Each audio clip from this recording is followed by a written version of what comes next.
So Modern Warfare 2 Season 6 is here, the final season here for Modern Warfare 2, and giving us some content here right before the reveal of multiplayer for Modern Warfare 3 next week and the beta the following week after that. This season's an interesting one. We've got a lot to touch on in regards to weapon tuning, some mentions for specific game modes, and other things like that. So today we're breaking down all you need to know here and what changed out of today's update for Modern Warfare 2 Season 6. As we go along, drop your thoughts down below. What do you think of this season based off of what we've seen so far? If you've gotten your hands-on experience with this by the time you see this video, let me know your thoughts down below. But if you enjoy the video, you find it at all insightful, do me a favor and drop a like on it. If you're new to the channel, you'd like to step in with all things Modern Warfare 2 Season 6, Modern Warfare 3 more importantly, with COD Next and the multiplayer reveal upcoming next week and the beta to follow, and anything FPS related, hit the subscribe button. I'd love to have you in the community. And finally, check out my friends over at G Fuel. My team Carnage actually just launched our brand new flavor here with G Fuel. The new Pog Juice tub is available. It's a pomegranate guava. It is a phenomenal flavor, I think. So do me a favor, check that out if you guys are at all interested. Code Espresso can get you 10% off your entire order. But that said, let's jump into Season 6 and what the update changed. So of course we have the new seasonal stuff here, as we mentioned in yesterday's Everything You Need to Know video about Season 6. So I don't want to stay too long on that, but of course you have the new weapons of the TR-76 Geist, the ISO 9mm, the dual commas, the new maps of Coro Village, La Casa, King Remastered, and Fight. You'll see a lot of the stuff within Warzone and the Haunting event coming on the 17th at mid-season. But let's talk about some other stuff that we didn't quite get around to, some more specifics that we learned as of today. That being, firstly, well, new weapon tuning, probably the biggest part here out of this.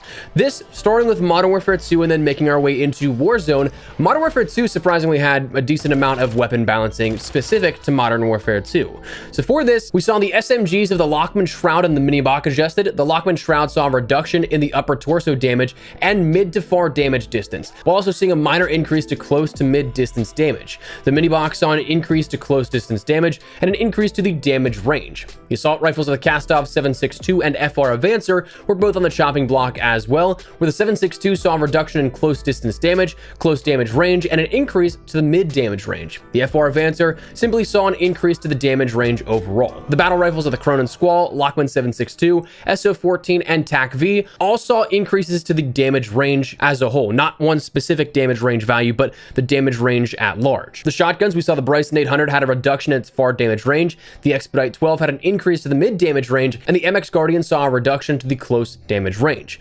The Marksman rifles, we saw a handful of adjustments here across the board. The Tempest Torrent reduced close damage range and close distance damage, while also reducing damage to the leg. The Lockwood Mark II saw an increase to the mid damage range, close distance damage, damage to upper arm, and improved sprint out times, as well as increasing the hit movement speed. The SAB-50 saw an improvement to the sprint out time, ADS time, and reduced the moving hip spread while also increasing the far damage range, and the SPR simply saw an increase to the mid damage range. Now that's Modern Warfare 2 changes, stuff you'll find in multiplayer, and some stuff that might be long overdue for some adjustments, but also some ones that may be surprising to you. But the Warzone only changes is where we see a lot of weapons being adjusted here at this. So buckle up, there is going to be potentially some monotony here in just listing off the changes, but for this we see firstly the Chimera had a lower torso damage multiplier increase, the FR Avancer saw a limb damage multiplier increase, the ISO Hemlock saw a neck damage multiplier decrease, and upper torso damage multiplier decrease, so nerf to that. The Kastov 7.62, my personal favorite as of late, saw a massive on paper nerf here at this. We saw the close damage decrease, close damage range increase, so a slight buff in the mix of a ton of nerfs. Then the head damage multiplier was decreased, as was the neck damage multiplier, and the upper torso damage multiplier was also decreased. So all around on paper, a big hit to this one, but again, we'll see in practicality how that works out and translates to in-game. The M13B saw a close damage decrease, close damage range decrease, close to mid damage decrease, and mid damage decrease as well. The M13C saw an increase to the close damage, and a lower limb damage multiplier was increased as well. And the M16 saw a buff for once here, where we saw a close damage range increase, lower torso damage multiplier increase, and limb damage multiplier increase.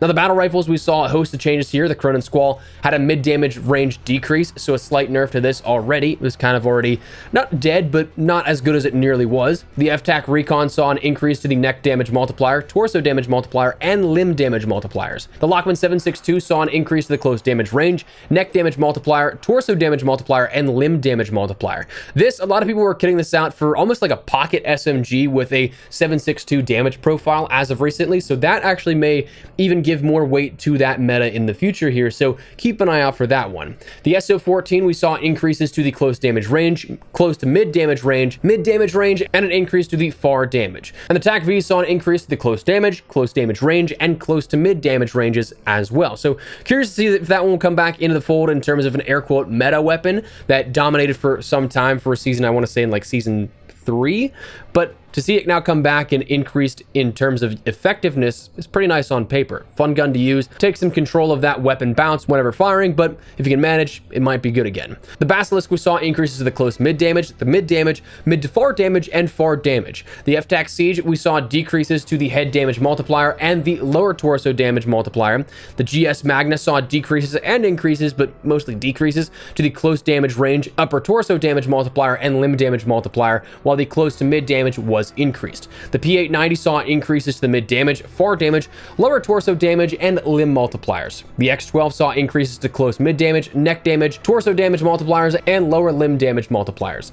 The 9mm Demon saw decreases to the neck damage multiplier, torso damage multiplier, and arm damage multipliers, while the 50 GS saw increases to the close damage, mid damage, and far damages. I promise we're almost there. The shotguns, the Bryson 800 saw a close to mid damage range increase. The Bryson 890 saw a decrease to the close damage range, close to mid damage range, and mid to far damage ranges. The Lockwood 300 saw increases to the lower torso damage multiplier and limb damage multipliers, and the MX Guardian saw increases to the close damage range, close to mid damage range, mid to far damage, and far damage as well. The sniper rifles, second to last category here, we saw the Carrick 300 saw increases to the close to mid damage, the far damage, the lower torso damage multipliers, and the limb damage multipliers, while the Signal 50 saw decreases to the neck damage multiplier and upper torso damage multiplier, which might be nice here, but again, the problem with that was the fire rate that you could end up having, and with the headshot multiplier not being adjusted, that's one thing that a lot of players may still not find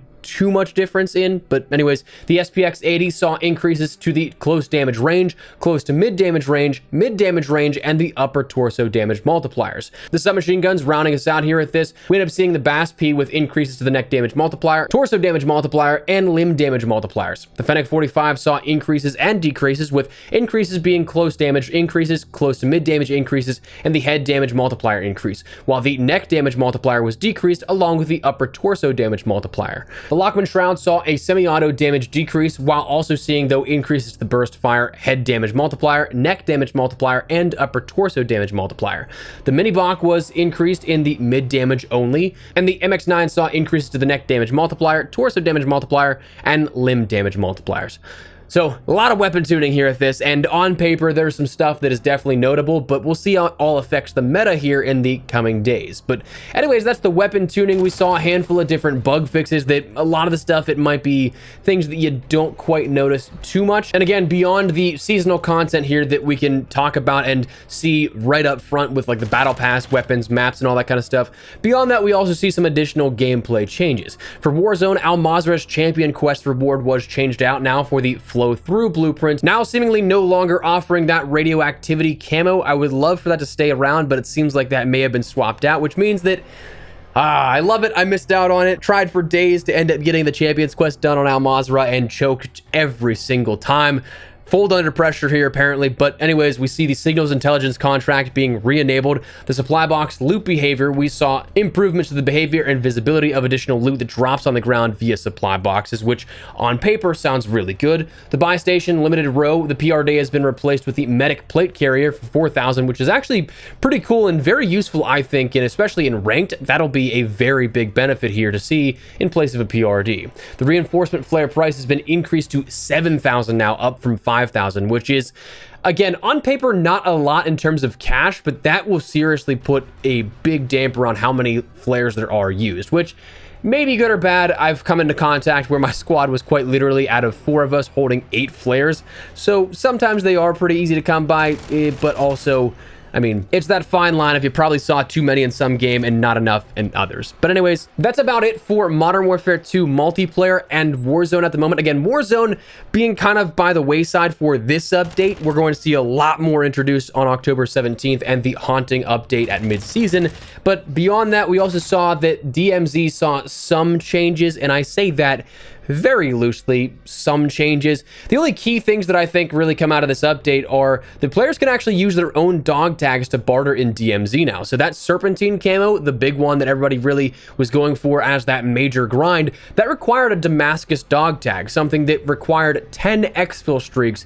So you'd have to kill and then extract that dog tag, which is something that obviously is very hard to come by in the first place, but then the chance of losing that or not being able to exfil after that, well, it just made it very hard to get. Now, if you do this, you can go on a 10 streak for yourself and then barter that tag and start over. It's something that really kind of gives more gravity, I think, to the grind of DMZ in that sense, because a lot of people will get to those Damascus dog tags, those 10 plus exfil streaks, and then just kind of bank that operator for maybe a rainy day or something like that, and then start a new operator. So to be able to do that now and actually get something tangible for that, instead of just having your operator sit there, I think is actually a decent change. We also saw there are now changes to assimilation now only allows a maximum of 4 players per team, which is big. That stops some of those massive platoons perhaps from roaming Al Mazrah and other maps. We saw a handful of different buy station adjustments in terms of pricing for things like gas masks, medium and large backpacks, 3-plate carriers, advanced UAVs and regular UAVs, stuff like that. So that is, though, the DMZ changes, which I can't help but think, and again, I hate to bring it up because I know it's always met with such negativity where you're like, you can't really be serious, they're not going to do this, right?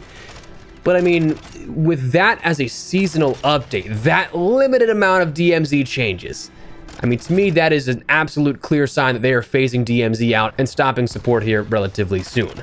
So just keep in mind that that could very well be the case, but that's your DMZ changes, Warzone changes, and multiplayer changes with this update as of today. But that said, that's Season 6 update in a nutshell and what we're going to call the video. So let me know your thoughts down below. Before we wrap everything up, again, make sure you check out my friends over at G Fuel, my friends in Carnage here, my team. We ended up just launching our new Pog Juice flavor, which is, again, I think an awesome flavor. Pomegranate guava, it tastes great. It's something that is from the heart here, and it's something that shows some support to some awesome creators up and coming. Even just going and checking it out on their website would mean the world to me, just to give it the time of day. But it's cool to have something that reflects myself and my team of good friends. Really excited to share it with you guys. If you want to check it out, link in the description below. Again, if you want to pick one up, code espresso get you 10% off your entire order. But that said, that's what we're going to call it. Again, drop your thoughts down below. If you enjoyed the video, you found it at all insightful, do me a favor and drop a like on it. And if you're new to the channel, consider subscribing to stay updated with all things Modern Warfare 2 Season 6, Modern Warfare 3, more importantly, upcoming with the multiplayer reveal in the beta next week, and all things FPS. I'd love to have you in the community, so hit the subscribe button. But that said, thanks so much for watching. My name is Espresso. I'll see you later. Take care, and peace.